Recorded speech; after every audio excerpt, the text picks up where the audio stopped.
I don't think there's a finer unit.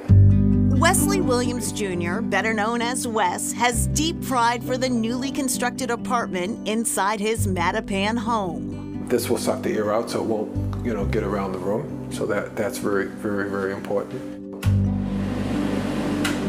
Exterior ventilation, quartz countertops, and a heated bathroom floor. Williams did not cut corners, converting the basement of his 5-bedroom house into what the city of Boston calls an additional dwelling unit, or ADU. Folks ask me all the time, what are you going to do with this unit? I'm concerned about the rising cost of housing, and I'm a retiree. I'm concerned that the day will come when I can't afford to stay in this house.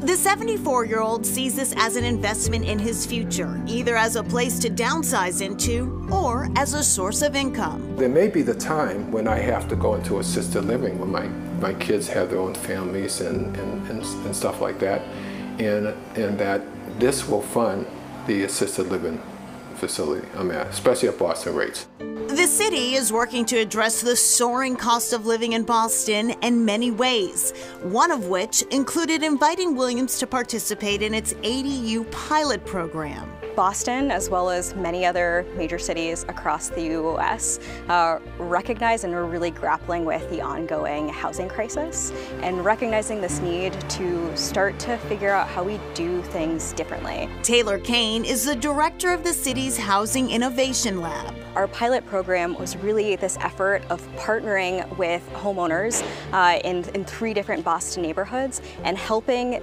them to learn how to create these types of spaces in their homes and helping the city to learn what are the things that we can put in place to really support homeowners in doing these types of projects.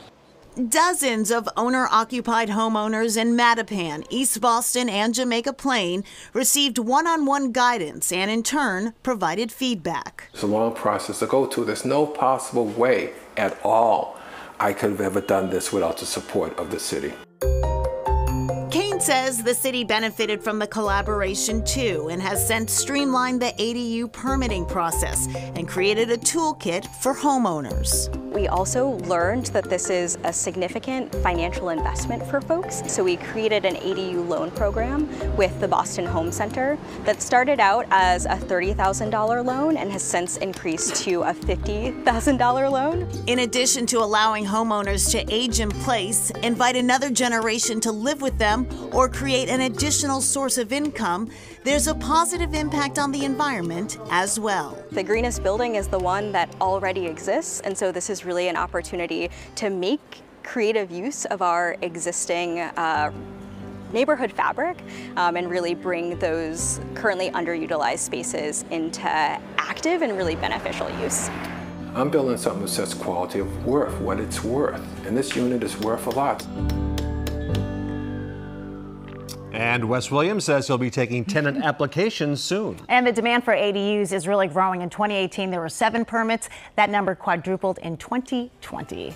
And that is Chronicle for tonight. Thanks so much for joining us. I'm Shayna Seymour. And I'm Anthony Everett. Have a good evening. Hope to see you back here again tomorrow night. Good night.